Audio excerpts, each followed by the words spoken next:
Every belief has to answer this question of suffering. It isn't just Christians. And if you say, well, look, the suffering problem is too big for me, I can't deal with it, so I'm just gonna become a Muslim. Well, okay, Muslims still have to deal with the question of suffering. Well, I'll become an atheist. Well, an atheist still has to deal with the question of suffering. You can reject God, accept God, no matter what you do, suffering's not gonna go away. All that changes is how you answer. A Muslim would say, well, it's God's will. An atheist would say, why are you crying? Why are you upset? You're just a blob of cells. Of course these things are gonna happen. This is part of natural selection and the survival of the fittest. There's pain, there's suffering. This is the way the world works. Same question, different answers. But the Christian answer, you're probably very familiar with. In order for God to create a world of love, he's got to create a world in which love can be a possibility, which means it has to be a choice. If you are forced to love, it's not genuine love. If you don't have the option to not love, it's not genuine love. Imagine if I bring a couple up here who are 90 years old. It's a long way away from most of you. 90 years old, and they've been married 70 years, so they got married at 20. And I say to this husband, okay, why did you marry her? And he says, well, Alicia, she was the only girl in town. That was it. This was my option. That's gonna make her feel a certain kind of way. But what if he said, well, Alicia, I was actually interested in another girl. And I went to this party, birthday party, and I went to go get some food, and my wife and I were standing next to each other in line, and I got to know her, and I'm like, wow, she's kind of special. She's a bit different. And so that's kind of what attracted me to her. How then is she gonna feel? He had options, but he chose her. Now she knows that his love for her is genuine. He could have chosen other people.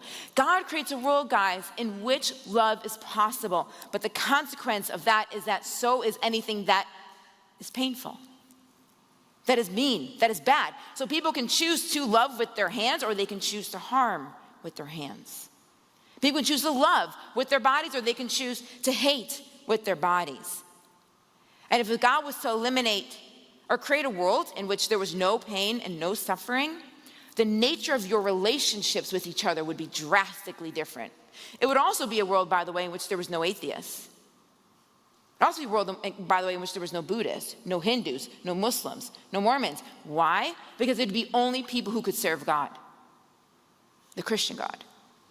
It would literally eliminate other people from existing in the way that they do today.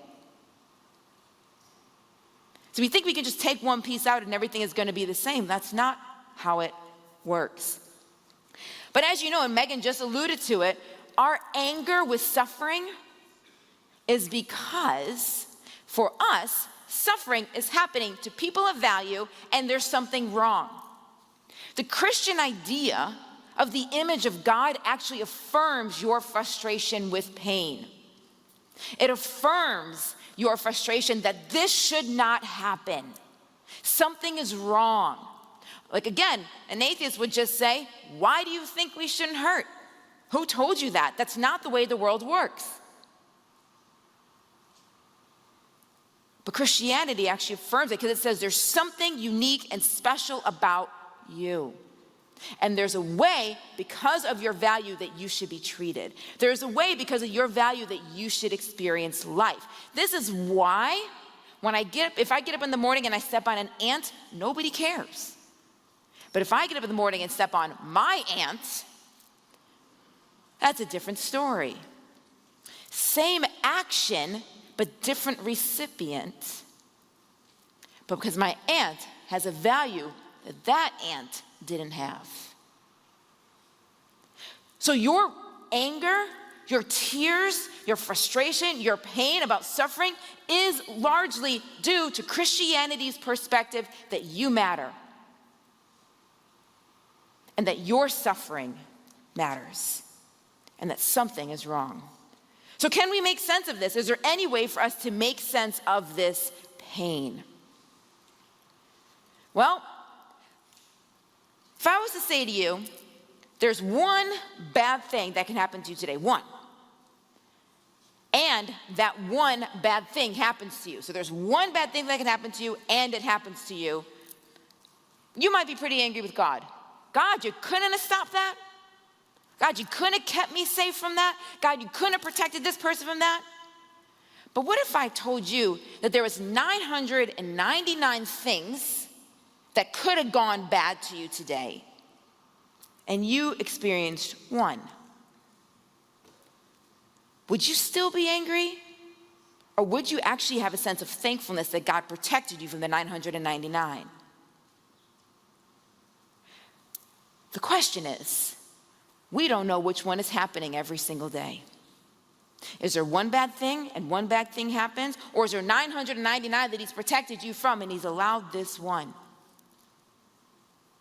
We oftentimes assume that God isn't doing anything, that he's not actively trying to, or not trying, but he's not actively protecting us and keeping us from harm. You got to remember, guys, the only things that we experience are the things that God allows. We have no idea of the things that he stops. So we don't even take a minute to be thankful for them because they're out of our sight, they're out of our mind because we never experienced them. But we have no idea the hundreds or thousands or millions of more things that could have happened today that he actually does stop.